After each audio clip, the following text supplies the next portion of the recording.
खुद से जीतने वालों को मेरा सलाम। दोगुने साइज के अनुभवी फाइटर से पिटाई खाने के बावजूद ये 12 साल का लड़का काउंटर अटैक करता रहा।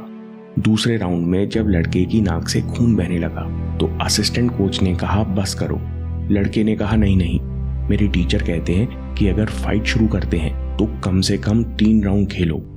ये नज़ारा देखकर कस टमाटो की आंखें खुली रह गईं। लड़के का नाम था माइक टायसन, जिसे न्यूयॉर्क के बेहतरीन कोच कस टमाटो से एक पुलिस ऑफिसर मिलाने लाया था। बाद में कस टमाटो ने उस पुलिस ऑफिसर से कहा यह लड़का वर्ल्ड चैंपियन है, अगर ये लड़का डिस्ट्रैक्ट नहीं हुआ तो ये दुनिया का महानतम बॉक्सर बनेगा। ये असाधारण शब्द थे जो एक असाधारण कोच के मुंह से निकल रहे थे। कस टमाटो के लिए मोहम्मद अली ने कहा था कि इस समय धरती पर टमाटो से अच्छा कोच नहीं, ये खेल की समझ और टेक्निक में सालों आगे हैं। कस टमाटो ने पहली नज़र में माइक टायसन की सबसे बड़ी ताकत भांप ली। टायसन के अंदर कुछ बनने की गहरी भूख और मानसिक दृढ़ता थी। टमाटो कहते हैं कि मैंने सोचा कि अगर ये बच्चा छोटी उम्र में इतनी मानसिक दृढ़ता दिखा सकता है तो फिर ये किसी भी प्रकार की चुनौती का सामना कर सकता है। 12 साल की उम्र में माइक टायसन बच्चों के जेल में क्यों थे? कहानी शुरू से शुरू करते हैं। माइक टायसन पैदा हुए थे ब्राउन्सविल, ब्रुकलिन में, ऐसी बस्ती जिसे आज भी न्यूयॉर्क की सबसे खतरनाक कॉलोनी माना जाता है। यहाँ पैदा होने वाले लड़कों का कोई भविष्य नहीं था। कहा जाता था कि अगर ब्राउन्सविल में पैदा हुए हो तो 25 साल से पहले पुलिस की गोली खाओगे या किसी क्रिमिनल की या फिर किसी जेल में सड़ोगे। माइक टायसन के घर की स्थिति भी बहुत निराशाजनक थी। पिता बचपन में घर छोड़ गए और माँ ड्रग एडिक्ट थी। 11 साल के माइक टायसन ब्राउन्सविल में फिट होने के लिए बड़े बच्चों के साथ मिलकर आस पड़ोस में चोरी करता और जुआ खेलता। कई बार पकड़ा गया तो जुवेनाइल होम्स यानी बच्चों के जेल भेजा गया। जेल में भी माइक टायसन के हालात बहुत खराब थे। उन्हें बॉर्डरलाइन रिटार्ड यानी लगभग पागल समझा जाता। फिर एक दिन माइक टायसन को पता चला कि जेल में कोई पुलिस ऑफिसर बॉक्सिंग सिखाता है और माइक टायसन ने जिद पकड़ ली कि मुझे बॉक्सर बनना है। एकदम जिद क्यों पकड़ ली? माइक टायसन कहते हैं बहुत सारे कारण हैं। मैं जहां से आया था वहां फाइटर की इज्जत होती थी और मैं सच में कुछ बनना चाहता था। मैंने बहुत भीख मांगी, पुलिस ऑफिसर की सारी शर्तें मानी, तब जाकर मैं जेल में बॉक्सिंग सीखने लगा। फिर कस टमाटो से पहली मुलाकात हुई जो 12 साल के छोटे बच्चे का जीवन बिल्कुल अलग दिशा में मोड़ देगी। माइक टायसन कहते हैं कि कस टमाटो की खासियत थी कि वो जिसके जीवन में आते वो इंसान बेहतर हो जाता। कस टमाटो सबकॉन्शियस प्रोग्रामिंग और मेंटल स्ट्रेंथ में बहुत विश्वास रखते थे। उनकी कोचिंग फिलॉसफी के 2 आधार स्तंभ थे। पहला, कॉन्फिडेंस। कस टमाटो कहते इंसान में कॉन्फिडेंस है तो उसे बहुत कुछ सिखाया जा सकता है। अगर आत्मविश्वास और कल्पना शक्ति ठीक से उपयोग किए जाएं तो किसी भी जीनियस को परास्त कर सकती हैं। Confidence and imagination applied properly will supersede genius. Low self esteem.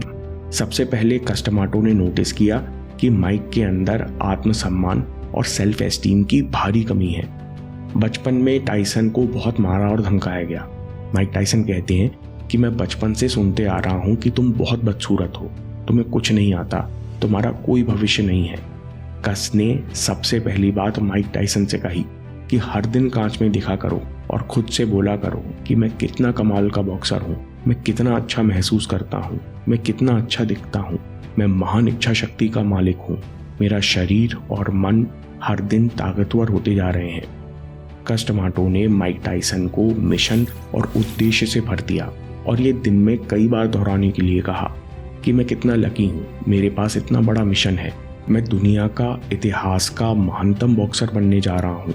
इस मिशन के अलावा मेरे लिए कुछ मायने नहीं रखता।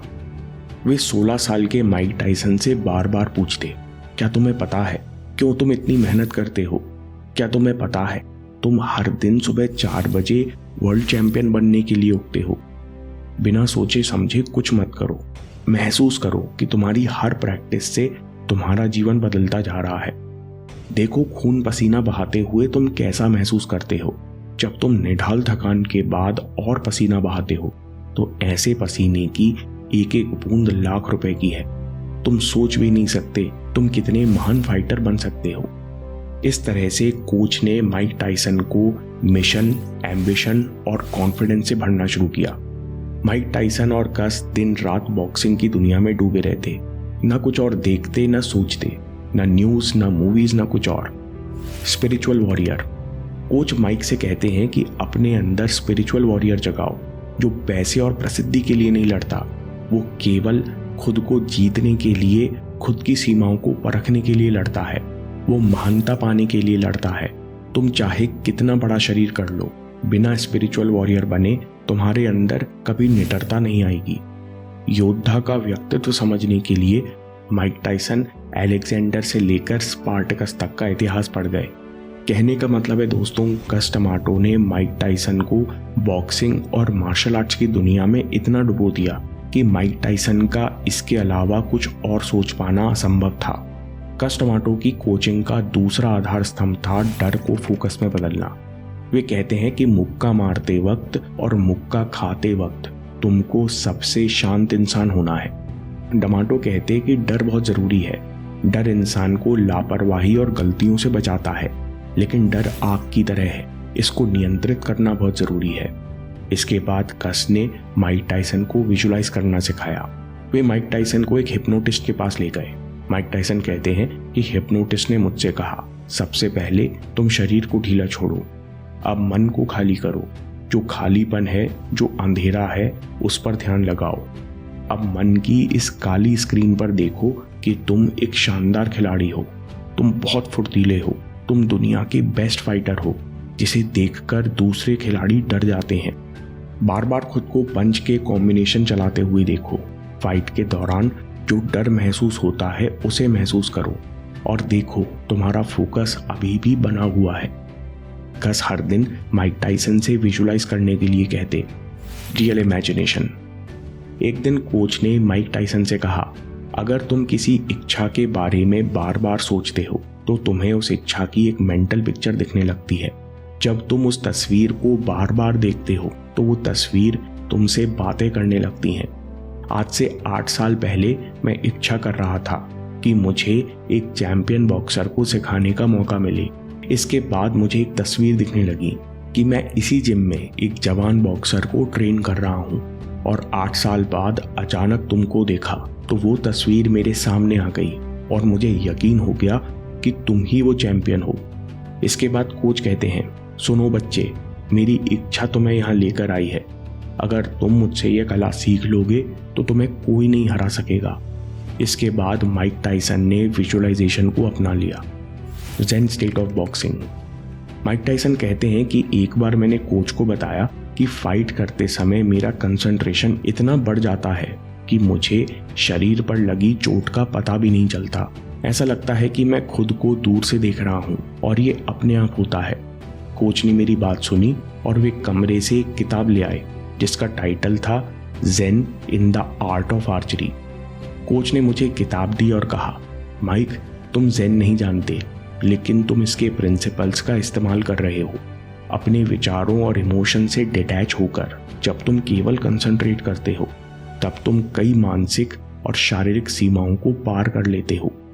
माइक टायसन कहते हैं कि मैंने वो किताब 3 बार पढ़ी। कस टमाटो मेंटल ट्रेनिंग के क्षेत्र में अपने समय से बहुत आगे थे। उन्होंने अफर्मेशन, विजुअलाइजेशन और सबकॉन्शियस प्रोग्रामिंग को हर स्तर पर अप्लाई किया। उन्होंने हर प्लेयर को खास तरीके से ऑटो सजेशंस का प्रयोग करना बताया। Auto suggestions. कोच ने हमको समझाया कि अफर्मेशन दोहराने से पहले एक आरामदायक कुर्सी पर पीछे टिककर बैठ जाओ। शरीर और मन एकदम रिलैक्स कर दो। आंखें बंद करके बहुत धीमी आवाज में एक टोन में दोहराओ, मैं हर दिन हर तरह से बेहतर और बेहतर होता जा रहा हूँ। अपने हाथ में एक माला ले लो, सुबह और रात 20-20 बार दोहराओ। दोस्तों, माइक टायसन जरूरी बात कहते हैं, नोट करें।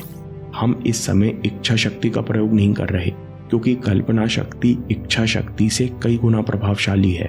इस समय कल्पना करो, यानी बोले गए शब्दों की सच्चाई महसूस करो। सब कुछ बहुत आसानी से हो रहा है, रिलैक्स करो। इस प्रकार ऑटो सजेशन से क्या फायदा होगा? माइक टायसन कहते हैं कि हर इंसान की टेंडेंसी है कि वो हमेशा खुद पर डाउट करता है, लगातार खुद को कमजोर समझता है, इसलिए वो एक कदम आगे चलता है फिर 2 कदम पीछे हट जाता है।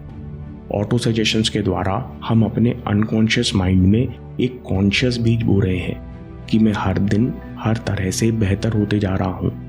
जैसे जैसे ये विचार अंदर बड़ा होगा वैसे वैसे डाउट्स खत्म होते जाएंगे और इंसान अनस्टॉपेबल होता जाएगा। इस अभ्यास के साथ साथ जब माइक टायसन सोने जाते तब उनके कोच चुपचाप उनके कमरे में जाते और अफर्मेशंस दोहराते, जिससे सपनों में जाते जाते उनका सबकॉन्शियस माइंड ये सारी बातें रिकॉर्ड कर ले। कोच ने 13 साल के माइक टायसन को अपने घर में रखा और अगले 6 साल बहुत खास तरीके से माइक टायसन और उसके मन को प्रोग्राम किया। माइक टायसन कहते हैं कि वो 6 साल मेरे लिए सपने जैसे थे। मैंने सारी बुरी आदतें छोड़ दी। मेरा मन पूरी तरह एक गोल से जुड़ा हुआ था, लेकिन किस्मत को कुछ और मंजूर था, सडन डेथ। अक्टूबर 1985 में कस्टमाटो अचानक हॉस्पिटल में भर्ती हुए। उन्हें निमोनिया का तीव्र इन्फेक्शन हुआ। 20 दिन बाद 4 नवंबर 1985 को उनकी मृत्यु हो गई। माइक टायसन को देखकर कस्टमाटो के पहले शब्द थे, अगर ये लड़का डिस्ट्रैक्ट नहीं होगा तो इतिहास का महानतम बॉक्सर बनेगा। उनके शब्द फिर सच हो रहे थे। 19 साल का माइक टायसन अब डिस्ट्रैक्ट होने लगा। कस्टमाटो हमेशा टायसन से कहते, अगर तुम मेरे साथ रहोगे, मेरी बात मानोगे तो हमेशा आगे जाओगे। हम दोनों मिलकर ये दुनिया जीतेंगे। कस्टमाटो ने माइक टायसन को आत्मनिर्भर होने के लिए प्रोग्राम नहीं किया था। कोच के जाने के बाद टायसन अंदर से टूट गए। उन्होंने अपना मैनेजर, कोच और पिता खो दिया। कोच के जाने के 9 दिन बाद ही माइक टायसन की फाइट थी, जो उन्होंने बड़ी आसानी से जीत ली। 6 महीने बाद 20 साल की उम्र में Mike Tyson youngest world heavyweight champion बन गए। लेकिन इस जीत के बाद अब उनके पास कोई उद्देश्य नहीं था, ना ही कोई गाइड करने वाला कोच। कस्टमाटो के जाने के बाद माइक टायसन की भूख और अनुशासन खत्म हो चुके थे। फिर भी उन्होंने अपने करियर में 50 मैच जीतकर केवल 6 हारे, जिसमें वो 44 नॉकआउट से जीते। माइक टायसन ने बॉक्सिंग इतिहास में सबसे ज़्यादा 7 बार अपना टाइटल डिफेंड किया। दोस्तों, अगर आपको ये वीडियो पसंद आया तो इन टेक्निक्स का प्रयोग कीजिए। अगर आप सोच रहे हो क्या सच में अपने काम में इतना डूबा जा सकता है, क्या लोग सच में इस हद तक अपने दिमाग को प्रोग्राम कर सकते हैं, तो एक बार मिल्खा सिंह जी और मैरी कॉम के जीवन पर अगला वीडियो देखिए। आपके सारे डाउट्स दूर हो जाएंगे। और याद रखिए, आपके समय से कोई वीडियो, कोई ऐप, कोई न्यूज़ कीमती नहीं है। मैं काम के किस्से लाता रहूँगा। हिम्मत, हरकत, होशियारी, हम जीतेंगे।